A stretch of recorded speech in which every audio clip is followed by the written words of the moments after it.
Across India, support is rising for Saurabh Kalia's parents, who've now decided to take this matter to the Supreme Court. And the entire nation wants to know what action Pakistan is taking against those brutes who mutilated the body of Saurabh Kalia and other soldiers who were with him. Joining us on the center stage face-off this evening, we've got Major General Rashid Qureshi. He was the spokesperson for the Pakistani army, very closely involved in the General Musharraf dispensation in Pakistan. He saw the Kargil war and was a leading actor in what transpired. With me in the studio is Colonel V. N. Thapa, father of Kargil martyr Vijay N. Thapa. Thank you very much, sir.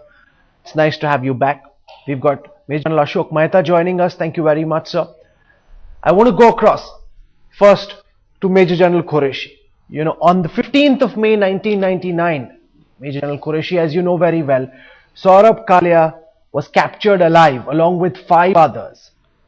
They were kept in captivity, their bodies mutilated, they were tortured, his eyeballs were removed, eardrums were punctured, nose, upper and lower lips were smashed, index fingers cut, forearm and right shoulders broken, cigarette burns visible all over the body, private parts chopped. I want to know from you, sir, what action has your government taken? Who in the Pakistani army was responsible for doing this to Saurabh Kalia? Have you identified them? What action have you taken against them, sir? Rahul, first of all, if you will have the patience to listen to what I have to say, and this, I guess, is the purpose of your discussion, to get what we in Pakistan saw during this period. Nothing of the sort that you mentioned ever happened. The officer and his 5 men, as you've said, were never captured by the Pakistan army. They were never kept under confinement. Their bodies or they were never mutilated. However, now I'll tell you what we saw. It's 13 years back, so I'm trying to recall everything that I remember, that I can recall. There seemed to be an enemy patrol trying to infiltrate into Azad Kashmir. Now, please hear me out and then you can criticize it. A firefight took place, after which none of the bodies were recovered by Pakistan. At a later stage, I think India approached and the DGMOs spoke to each other. The Indian DGMO spoke to our DGMO and said that at a certain place, one of the Indian patrols had got lost and they couldn't recover the bodies, if there were bodies, of people who were involved in that patrol. What I learnt later, that some bodies were found in a crevice, a deep crevice, days later, much later than when the incident is supposed to have occurred. And those bodies were handed over to the Indians. Now, we heard even then that there were accusations that they had been mutilated and the officer and men had been tortured. But frankly, no Pakistan army officer or man had captured these people and they were never kept in Pakistan. You are disputing, sir, the very facts of this case, and I want to bring Colonel Thapar in. You know, the bodies were recovered by India. These were brave soldiers patrolling the Indian side of the line of control, which is where Pakistani infiltrators had built position. That's how they ran into them. That's how they were captured alive. What can the government do when the basic facts are being disputed by Islam? No, you see, the fact is that Pakistan has been in denial about the Kargil operations altogether. They are mixing up, they are kind of camouflaging the facts about the war itself, you know, whether the regular army took part, it didn't take part, or whatever happened. Now you tell me, this post that is at Kaksar is around 15,000 odd feet, above 15,000 odd feet, and as an unwritten convention, these bunkers are vacated during the winter and then reoccupied. So the month of May came and this patrol has gone there. Now, there is no chance of any other bodies engaging them and capturing them, or there is no chance of anybody. If cigarette butts are there, somebody will put the cigarette butts on them. If their bones have been broken, somebody has broken those bones.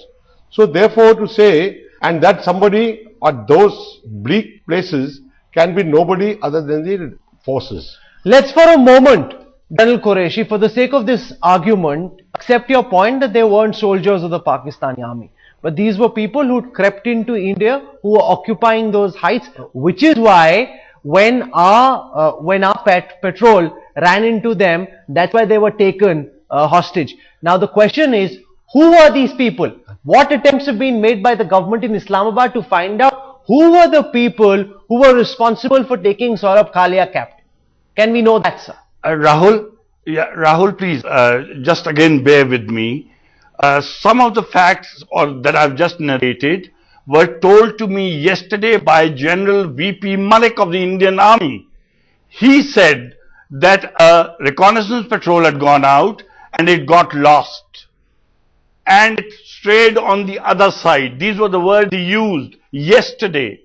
So therefore, when I say that they had come across and there was a firefight, after which nobody, according to my information, was ever captured, either an officer or men. However, when later the DGMO spoke to each other, a search was launched and these bodies were recovered. Now, if you do not want to believe this, frankly, I do not know what to say. And if I can understand the turmoil that perhaps Indian officers would be undergoing when they hear or when they saw mutilated bodies being handed back to them. But please answer me, would any army capture people, soldiers, mutilate their bodies and then hand them back to the so-called at that time the enemy? Are we mad? So it could not have happened. I cannot imagine it having happened. And Colonel Thapar both want to respond to what General Qureshi is saying. We are a professional army. Even if we mutilated the bodies of the soldiers, why would we have given them back? That's a smoking gun, says General Qureshi. No, but I think it's very clear from General Qureshi's statement and from the antecedents that whether they were regulars or irregulars, the fact is that they belong to the Pakistani army or what they call the frontier corps, and therefore who else? The question is that it is one thing to say that a professional army doesn't indulge in such acts which are contrary to the Geneva Convention or against the Rome Statute, but it's quite another when you have the body of the officer handed over to you with all the destruction to that body carried out. So, I mean, I cannot understand how the Pakistan side can make a denial of this. It's obviously somebody from the Pakistan side. And You're a professional army, Colonel Thapar says, the Pakistan representative. It's fine. It's a we wouldn't do something like this and we wouldn't hand the body back. No. Firstly, it is a fact, recorded fact, that these people were captured. It is a recorded fact that they were taken to Sakardu. No. There are intercepts, there are Sakardu radio broadcasts which say that we've captured this patrol. So, it cannot be denied that these people were not really captured by whatever forces were operating over there. Sir, I would like to hear those recorded. The second thing is that when these bodies are returned, as per the Geneva Convention, a death certificate is required to be given by them. Why was it not given? I mean, they have to state the cause of death and give the details of the injuries and other things. it was deliberately not done so that this kind of a... General Qureshi, let's look at the facts. Patrol was out, that patrol was captured, dead bodies were returned, badly mutilated. I want to know from you, who did it? What action will be taken against them? Let's assume for a moment that they weren't regulars from the Pakistani army. Does India not have the right to know who are the people who perpetrated this atrocity, and what action will you take against them? Rahul, what I'm trying to tell you, that nobody was captured. We are talking about May, I think mid-May is what you said, and maybe first week of June. Now, nobody in our record was captured, officer or man, from the Indian Army. One. Number two, I did not say that they were mutilated by anyone. I was told later that these bodies had been lying in this deep crevice, and probably some animals or birds are what are supposed to have either taken out when you said that their eyes were gouged. No Pakistan army or regular or irregular officer or man captured these people. Colonel Thakur wants to respond to you. He is a very senior officer, and I'm sure he must have been to those heights. I hope so. And he would know that there's no trace of any bird over there. There's no trace of any animal over there. Not even a bear. So to say this kind of a thing, and the kind of, I mean, animals don't smoke cigarettes to have cigarette burns. Look, hold on. I didn't say that animals smoke cigarettes, and I don't remember anyone having told me, because I personally wasn't there, that these bodies were burnt. Now, if someone of you has recorded conversations that a patrol of the Indian Army was captured by Pakistan, I think I would like to hear that. It is not possible. It is recorded. Every unit has a record. And the record of this, Sir? every unit has a record. A thing called war diary, Yes. which you would be knowing in the same way as we Yes. have. And it is recorded over there. I want to bring in at this time Dr. Kalia. He's Saurabh Kalia's father. He's joining us from Palampur on this broadcast. We've got the spokesperson of the Pakistani army during the Kargil war telling us, Dr. Kalia, that maybe birds or animals were responsible for what happened to Saurabh Kalia. He's saying that the Pakistani army, which is a very professional army, had nothing to do with it. What do you wish to tell General Qureshi, sir? I want to convey one thing. It is on the record that Kargil radio in Pak occupied Kashmir announced their capture, and later when our DGMO spoke to his counterpart in Pakistan, it was constantly night. And thirdly, I would like to mention that the post-mortem report state that they were shot dead around 4 years, around 4 years back, when the bodies were returned. And I would also like to add one thing, that there was hardly any trace of any animal or bird. Bird can't fire, animal can't fire a person blood sample. Oh, absolutely, Dr. Kalia.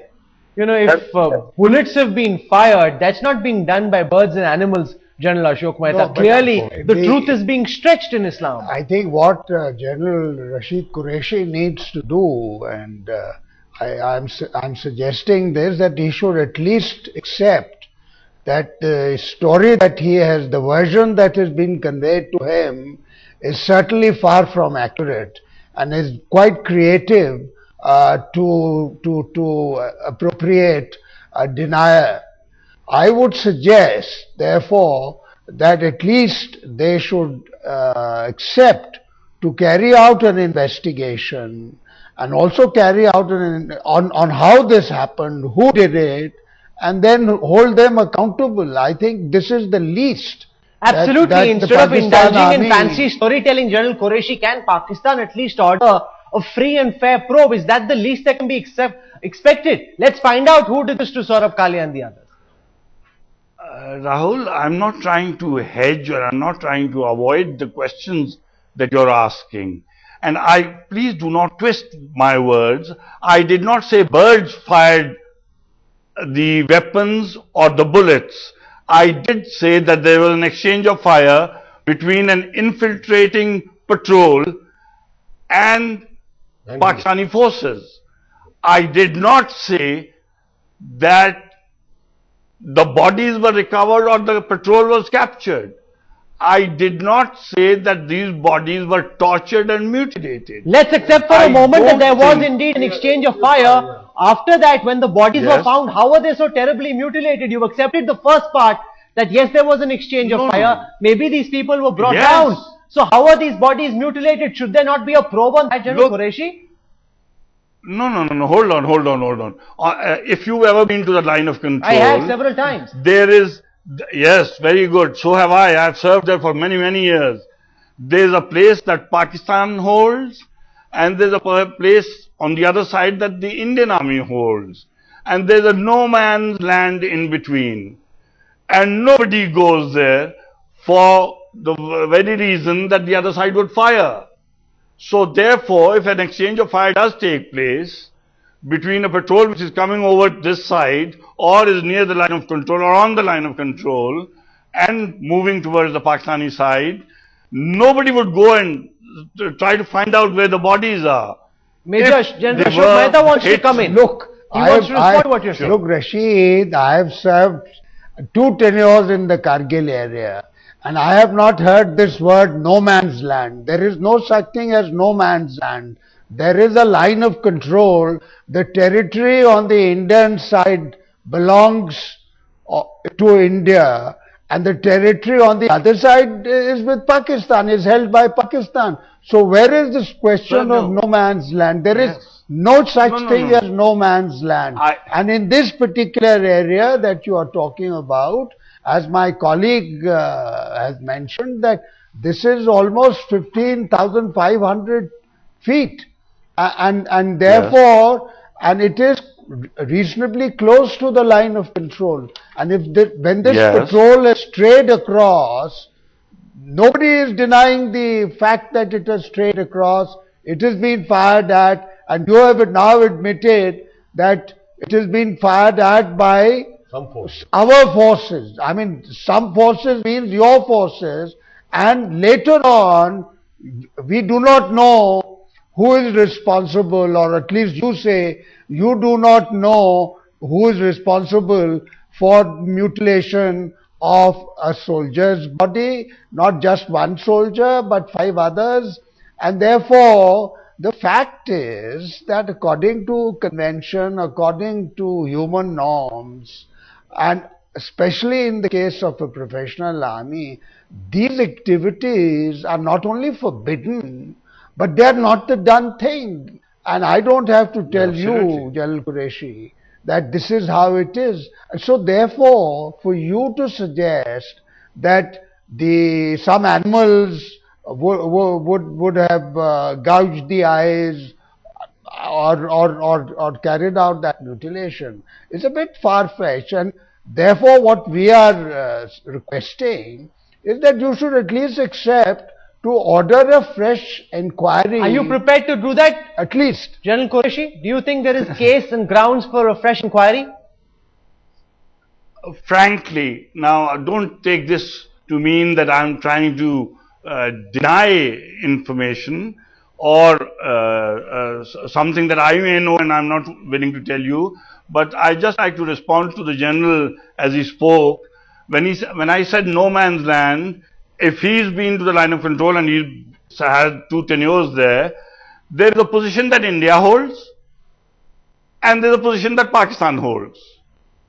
And in between these 2 posts is what I'm calling no man's land. Yes, there is a line of control, But nobody sits on the line of control. Neither Indian posts nor ours. Some places maybe.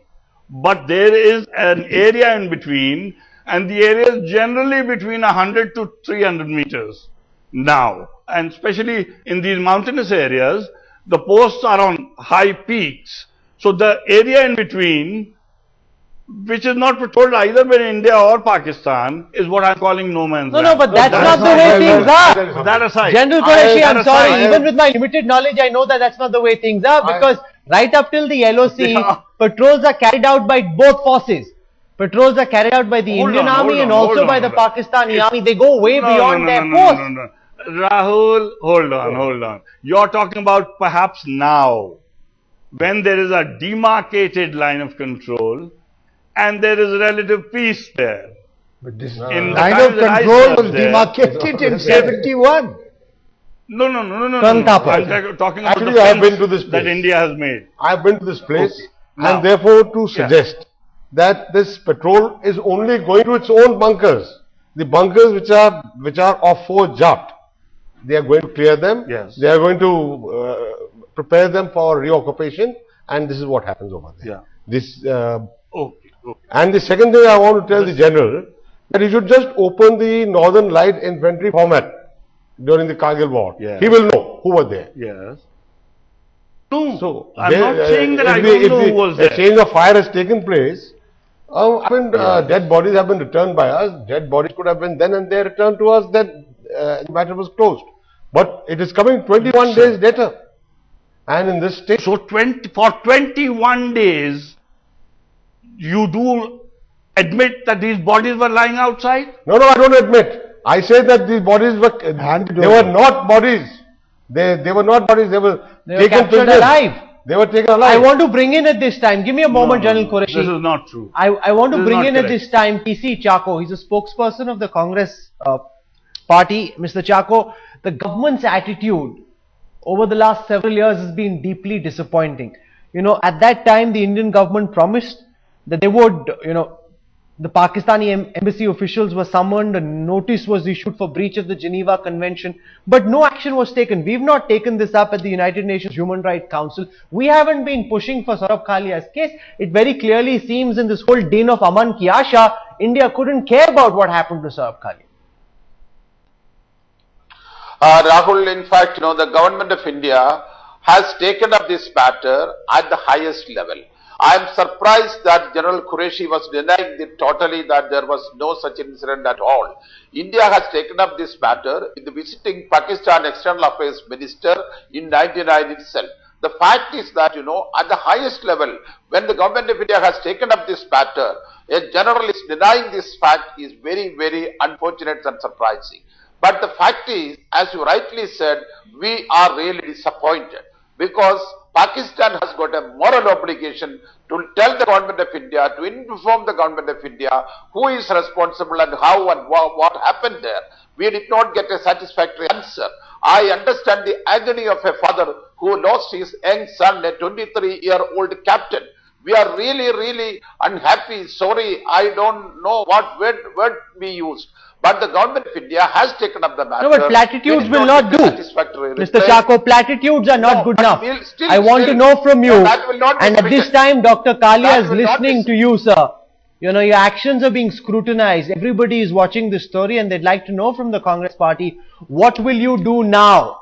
Will you at least now go to the UNHRC, ask them to ask Pakistan to begin an investigation, or is India so worried about the cricket series next month, so worried about, the Prime Minister's visit next year, that it doesn't matter. Let bygones be bygones. Let this barbaric death be forgotten. What will you do now, sir?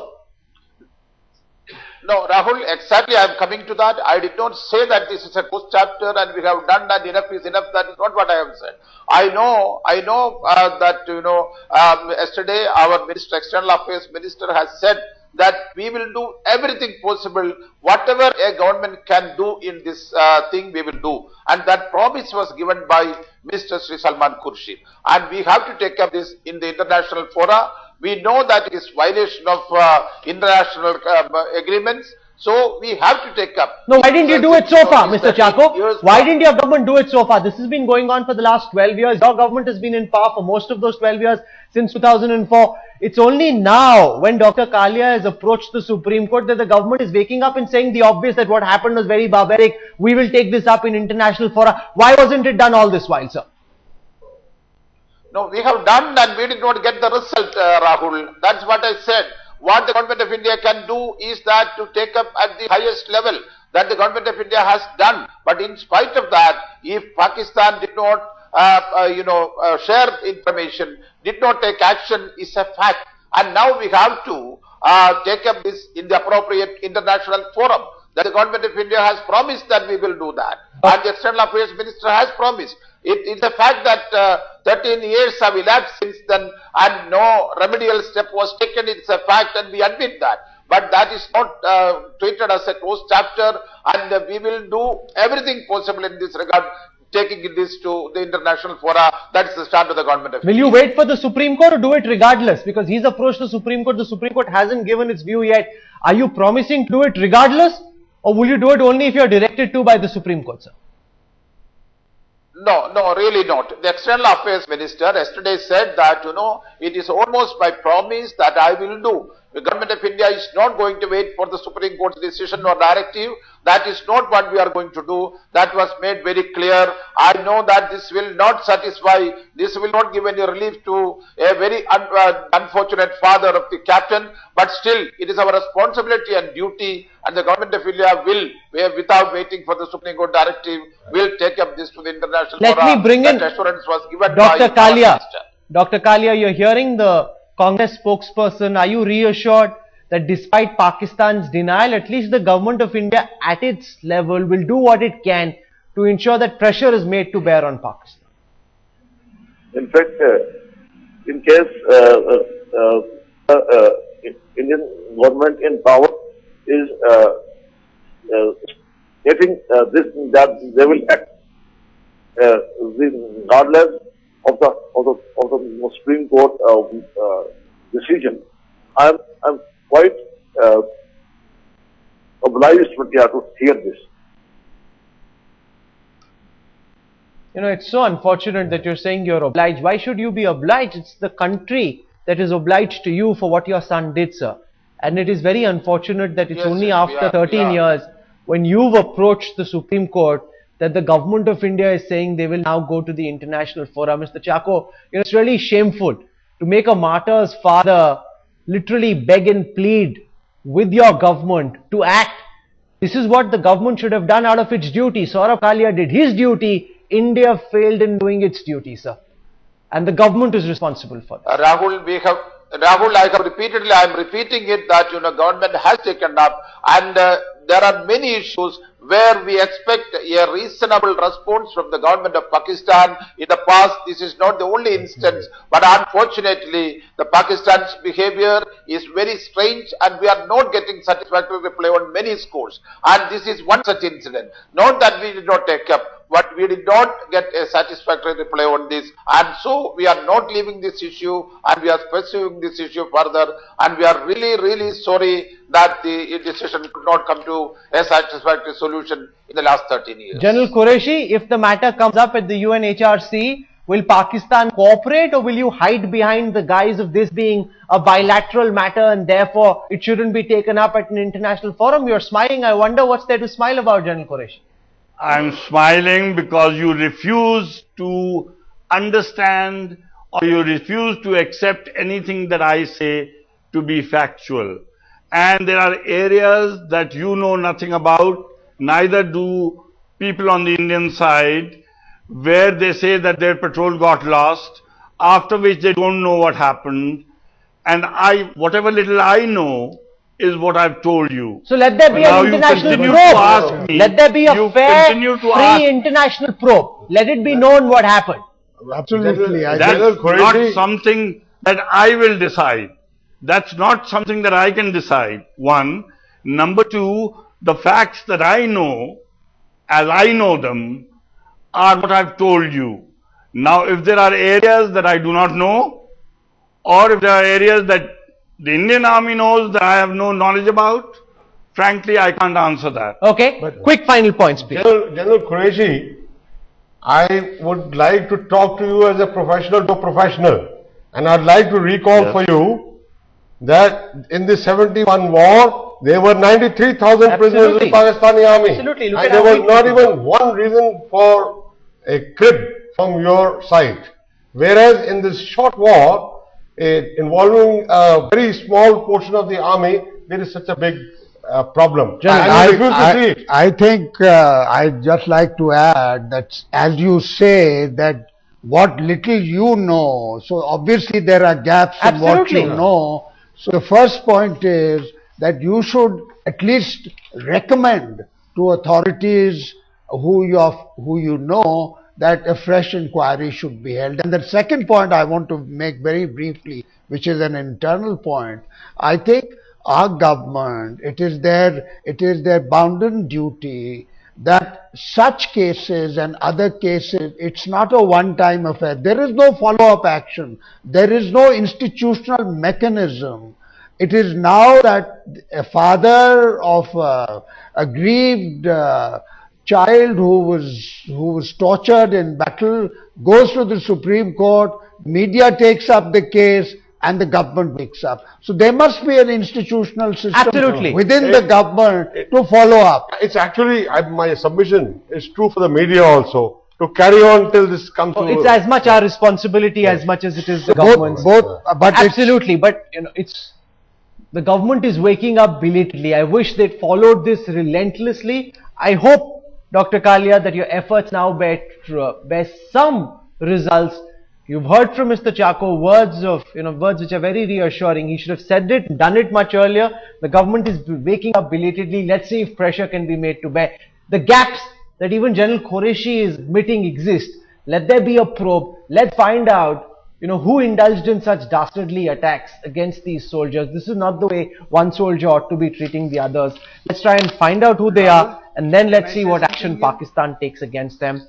To all my guests, Major General Rashid Qureshi, General Ashok Mehta, PC Chako, Dr. Kalia, and Colonel Thapa for joining me on the center stage face-off. Thank you very much. It's as much our duty as it is that of everybody watching to ensure that we don't forget this story, that we continue to push and press till the time the perpetrators are brought to justice.